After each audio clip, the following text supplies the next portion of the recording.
Good evening, Mr. Whitaker. It's Father Whitaker, my son. So, are you still lost in your rational delusions? I have found Samuel, your disciple. I am afraid I have bad news. I already expected the worst. He should already have come back. He is dead, isn't he? Yes, he is now. The epidemic took him. Samuel steadily made donations to our cause. He would have rewarded you himself if you'd found me in that awful cemetery. Please accept this money.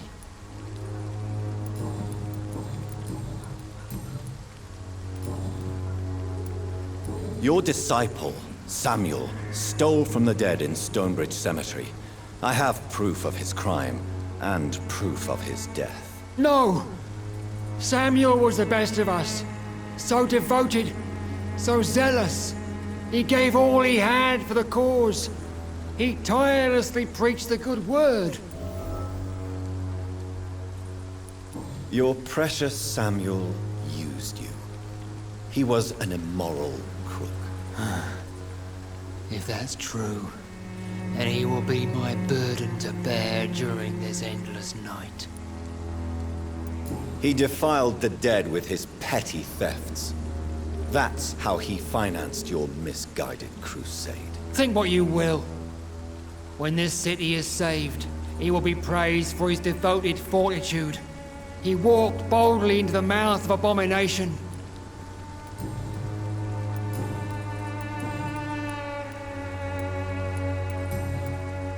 I have heard enough for tonight. Goodbye.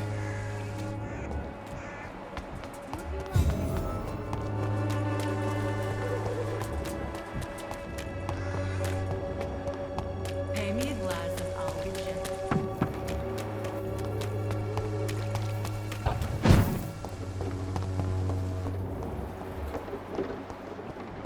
This district, I don't know what.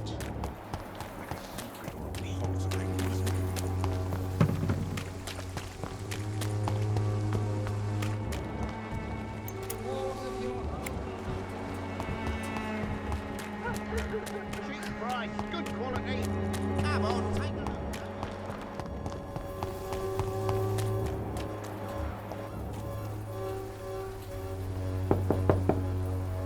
Mr. Petrescu, just 1 minute, please. You again. Go away.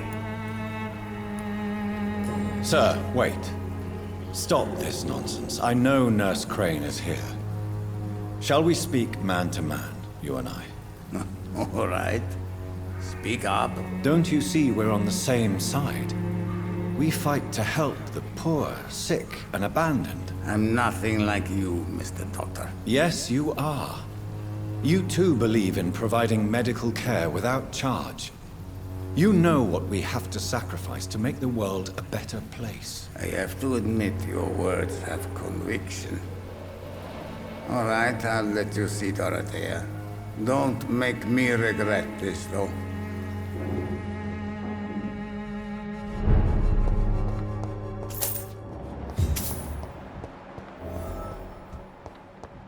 It's locked.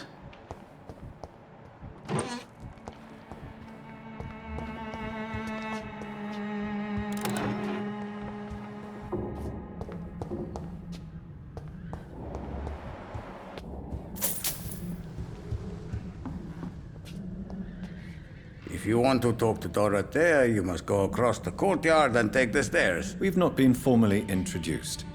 May I ask your name and occupation, sir? I am Darius Petrescu. I'm here to keep snitches and spies away from Dorothea. And I also run this little print shop.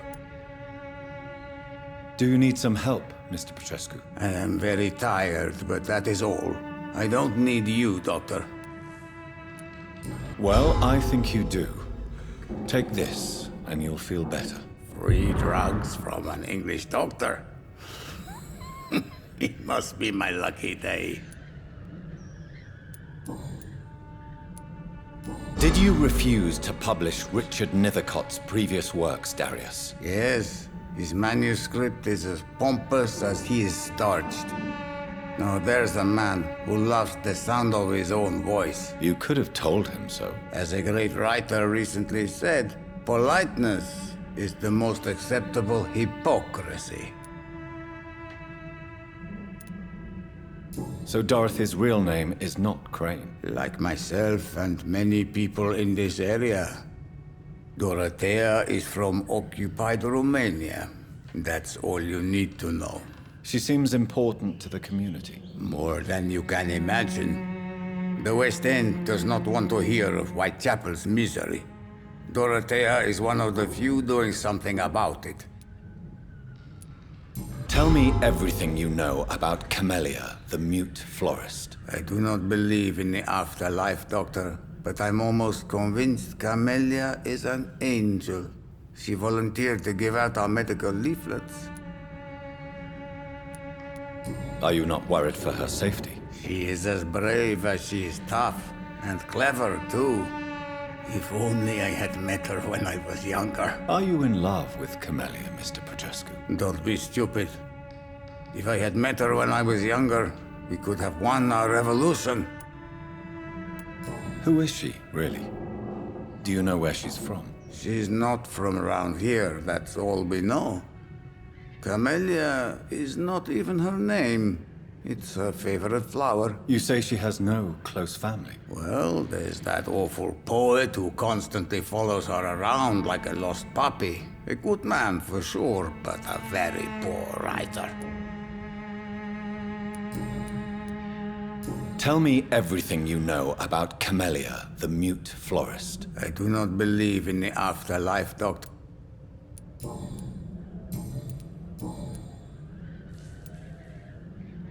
I know you fought for your country when it was occupied, Darius.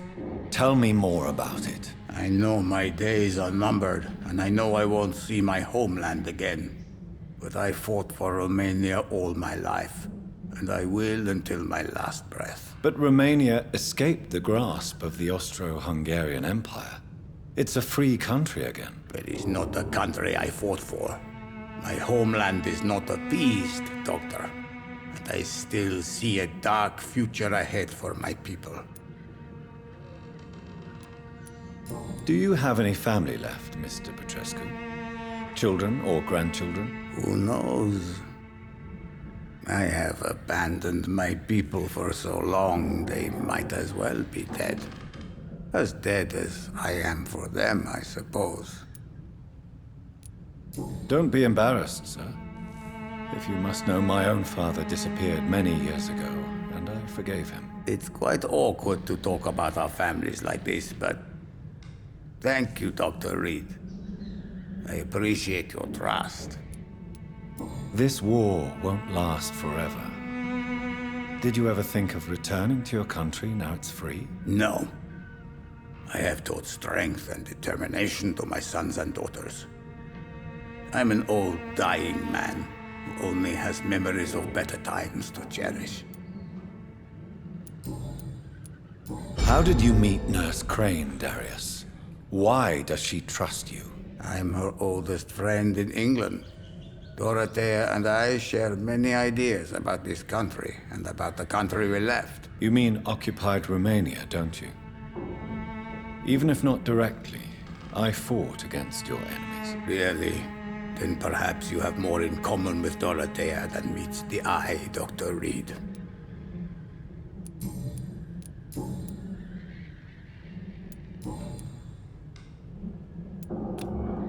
Goodbye, Mr. Petrescu.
It's locked, all right. It's locked, all right.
Hello, Mr. Petrescu. Hello, Dr. Reed. Come on in.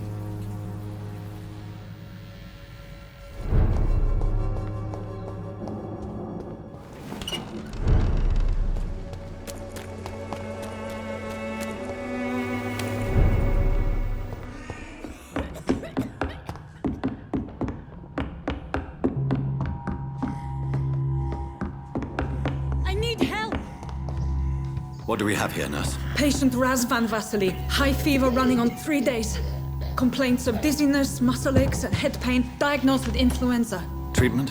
Aspirin and salicin for the fever and discomfort. Liquids for dehydration, but he's having trouble keeping even water down. Aspirin and salicin, you say? Why not some warm milk and a kiss on the cheek? Where are the quinine salts? Tried buying, borrowing, even stealing. There's none to be found, Doctor. He's not convulsing, he's choking. He's not getting any air. Scalpel! Hand me that scalpel! What can I do, Doctor?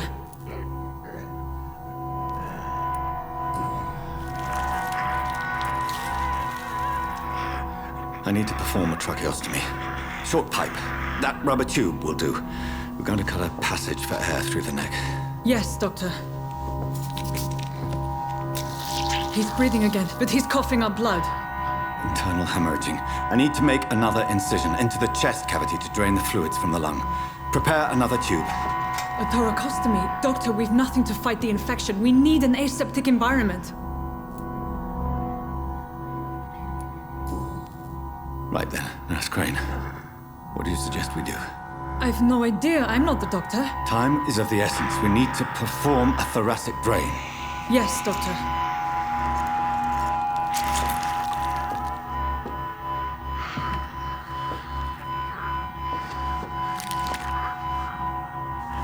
He's still bleeding, doctor. I'm losing his pulse. The drain must have punctured the intercostal artery. There's too much blood. Are you all right, doctor? I can't see.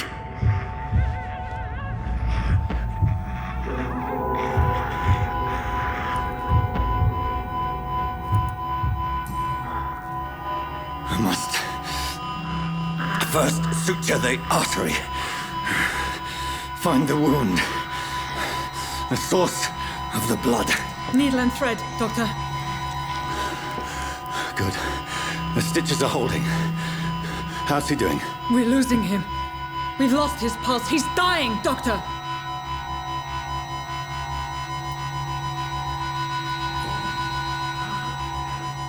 A dose of epinephrine, now. Yes, doctor.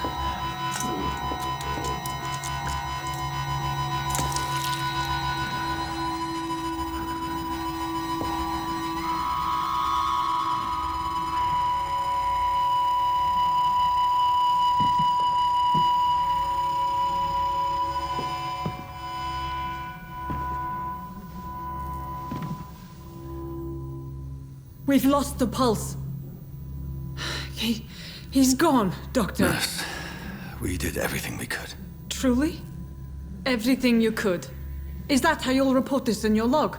Is this how the war went? Piling up one poor corpse beside the next? This was not an influenza-induced seizure. I've never seen symptoms like these on the continent. Neither have I. But the previous symptoms leading up to this attack were the same, indistinguishable from the epidemic. No. There was something more vile in these reactions. Something primitive. There have been numerous reports of mental breakdowns caused by the fever that accompanies the flu itself, Doctor. Yes, but... I'd best take some samples of the blood for analysis.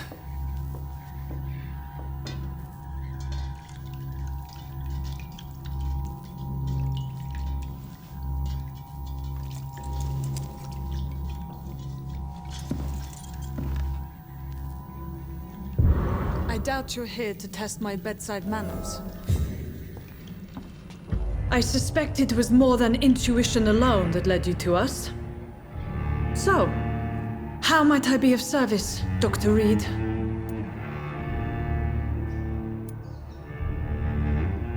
I've come to put an end to this insufferable blackmailing, Dorothy. Doctor, you think your warnings scare me? I've stolen and plied, blackmailed and lied, but what else am I to do? I'm all these people have. But why Lady Ashbury? Why her, of all people? She's pristine and proper, all right. But that she-wolf in sheep's clothing murders the poor for sport. I have her where she belongs, and I'll milk her for all she's got. Dr. Swansea is a sensible and honest man. He wouldn't have refused your friend's care at Pembroke. It's easy for you to say, Doctor. These people cannot go to the police, nor to the hospital. They don't even speak English. They depend on me for everything.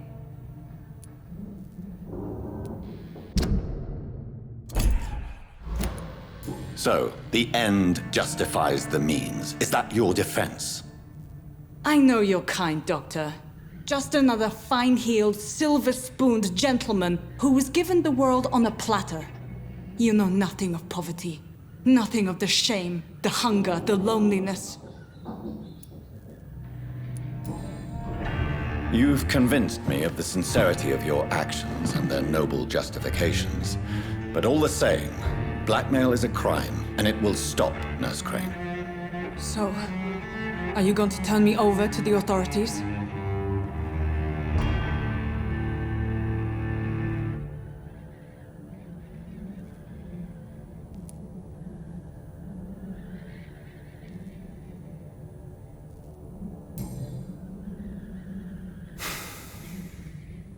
No. Your place is here. Jailing you would be an even greater crime. So, here is my proposition. I'll look the other way on your little enterprise. In exchange, you will resign from the Pembroke Hospital and provide me with medical supplies when the need arises. Dr. Reed! That sounds like a business proposition. My accomplice, then? No, just a privileged client. My research may require the occasional rare piece of equipment or ingredient. I'll pay good coin in exchange, fair and honest, to help finance your noble endeavors.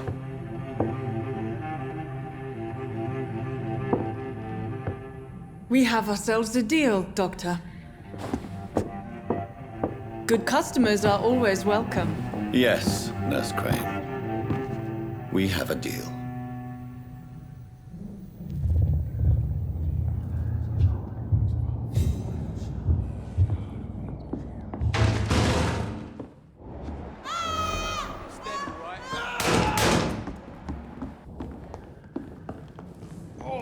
This one stinks already. It's mine! I'll take it!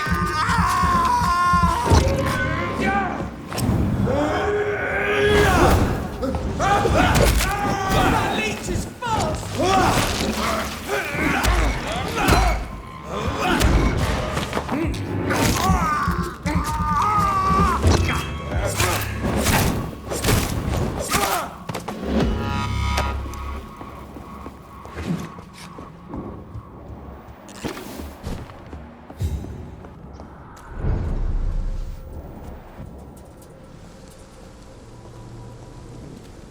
Over there! There's one of them vermin!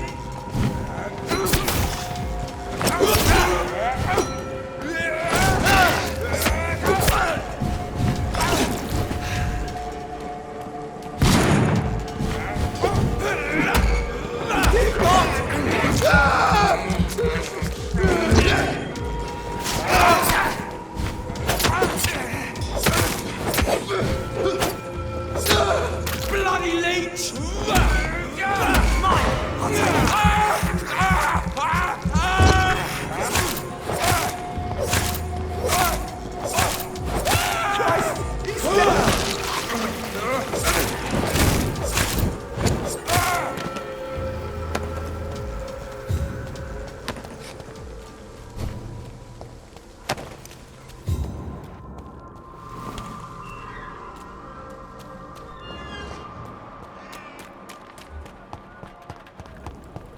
When science fails you, this elixir will give you faith again.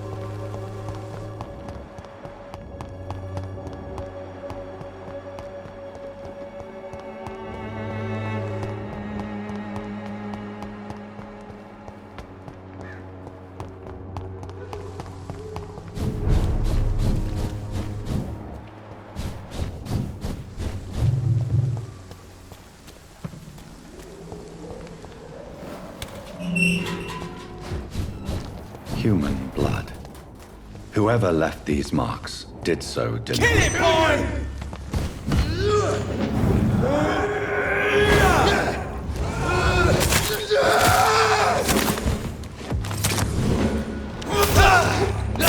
Crush the leech, boys!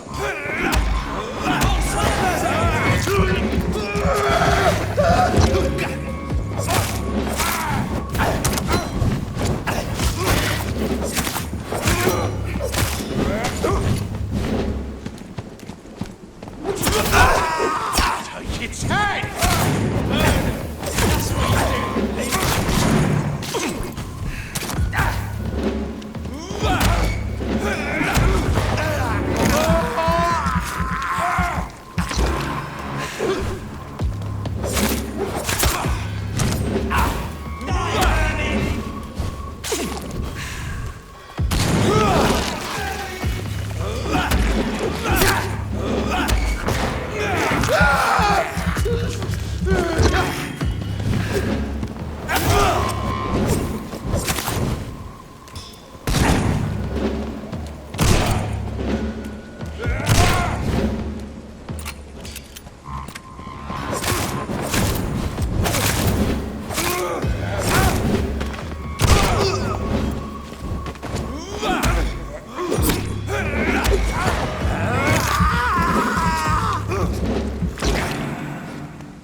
I would ask you to avert your eyes, sir. Or did you not know it was rude to stare? I knew it. Speak up, Dr. Reed. I like a man who speaks his mind.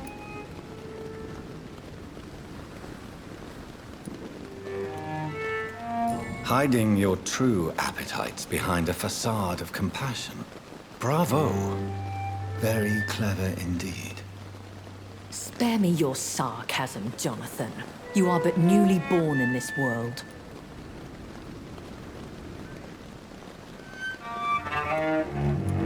So in the end, the accusation was true, wasn't it? The situation is somewhat awkward nonetheless. I have not been observed sustaining myself for many decades. I have to say I'm a trifle embarrassed. Anyway, I have concluded my inquiries concerning your blackmailer. I see. Please excuse my agitated state. Under normal circumstances, I wouldn't let anyone see me in this condition. I must confess I have not put an end to the blackmail, my lady. Unfortunately, I could not bring myself to do it. I'm so disappointed in you, Jonathan. I didn't expect this from you. Lady Ashbury, you yourself admitted how ridiculous the sum of money was. I can assure you, it was all used for charitable ends. Well, you are full of surprises, aren't you, Jonathan? All right, say I trust you, but you will still pay the ransom. That is only fair. After all, it was you who failed to bring this problem to a satisfactory conclusion. I believe I could agree to that. And since a lady always keeps her promises, I will now answer any questions you may have. I've been hearing a voice talking in my head. Is this some kind of insanity? It feels like the voice of the vampire that created me. Hush. Tell no one this. It would be unwise to talk of such things amongst British immortals. Speak no more of your maker. How could this cause offense? Only the powerful immortals can mentally call to their progeny. No vampire or hunter will sleep easy, knowing that an unidentified elder is stalking the streets of London. Excuse my forwardness, but... are you my maker? Me? Goodness, no. Only a foolish immortal would create a progeny without taking precaution, and I'm no fool. I don't understand. Why was I created and then left for dead? That is a question only the one who made you can answer. It's not normal practice. I doubt even if you find him, he will answer you, considering how cruelly he treated you. So me being a vampire could have been a mistake. I very much doubt it, Jonathan. Contrary to the legends, it is not as simple to make another vampire by just biting someone. I'd like to avoid creating another vampire by mistake anyway. Tell me, how is it done? The process is dangerous. It could even kill your potential progeny. If you did decide to sire an offspring, they must drink of your blood, Jonathan. A vampire? Is that what I am? What we are? Such a crude word, defined by penny dreadfuls and drunken hacks. No. You are now an Ekon, and that you shall remain. So we are Ekons. How can I identify us amongst other vampires? How to put it? All Ekon are vampires, but all vampires are not Ekon.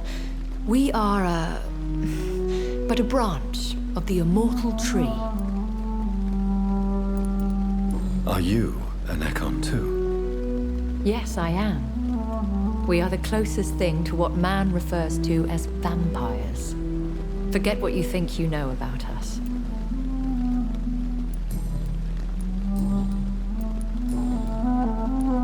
Why did you save me in the canning factory? I could hardly stand by and watch such a promising young blood as yourself be torn to shreds by some gutter scowl. William Bishop wasn't the vampire that created me then? No, Jonathan. Whatever their strength and demeanor, scowls are the progeny of careless vampires. It cannot be the other way round. What type of vampire is a skull? Not a true vampire. The deformed offspring of lesser vampires. It is a shame these creatures run wild, slaves to their baser instincts. Why does Dr. Swansea allow you to feed on the patients of the hospital? Dr. Swansea is a good and compassionate man. He is trying to find a solution for our hunger. Until that happens, he is clever enough to understand that I only feed upon the dying. What do you know about this Brotherhood of St. Paul's Stole? The Brotherhood is well known amongst London Vampire Society. As long as our kind is discreet, and as long as they do not interfere, we have come to a mutual understanding.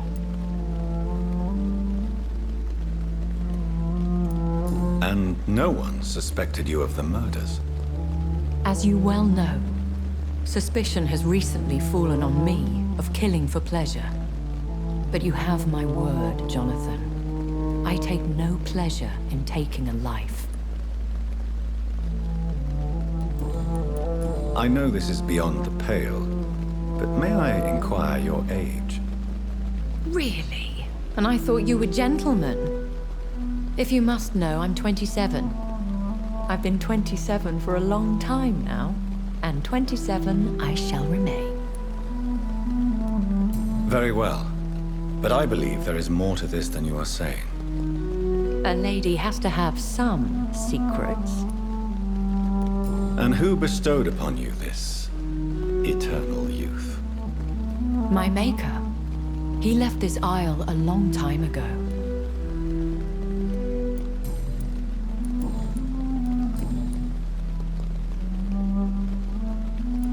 When I awoke, changed, I was chased and attacked by vampire hunters. Prepared and well-trained. Though I can't be certain.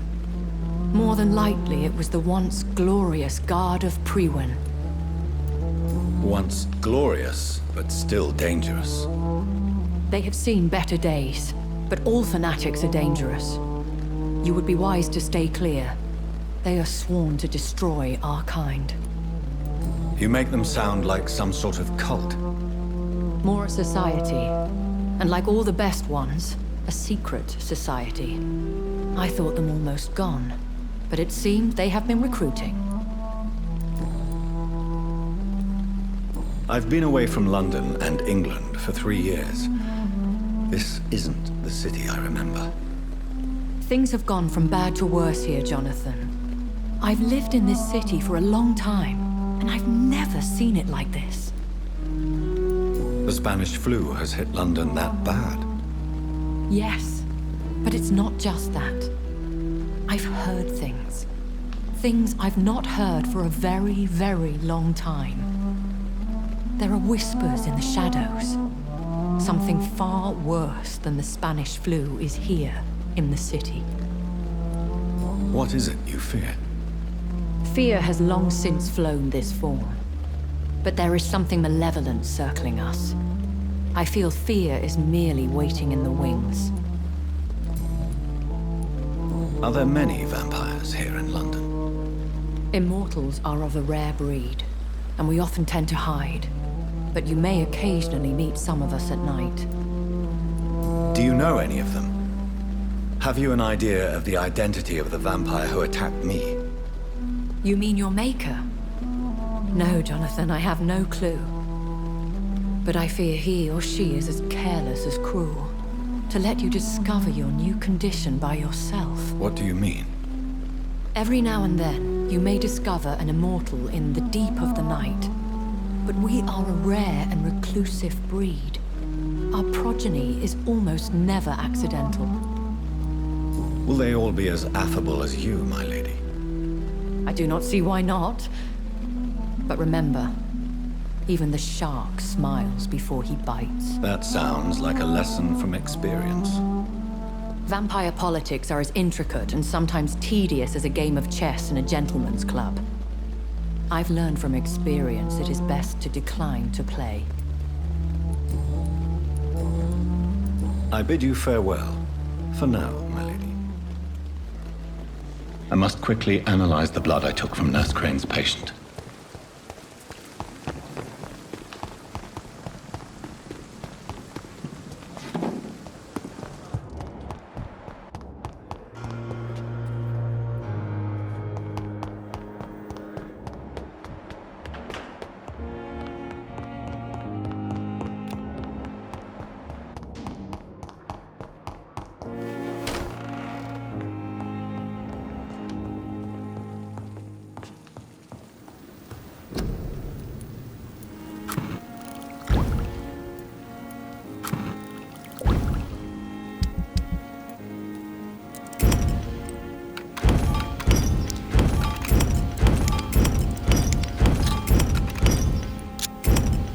Razvan Vasily was infected by Spanish flu, but also has the highly unstable blood of the Scowls.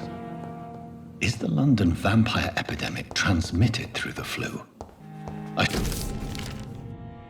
should talk to Dr. Swansea about it.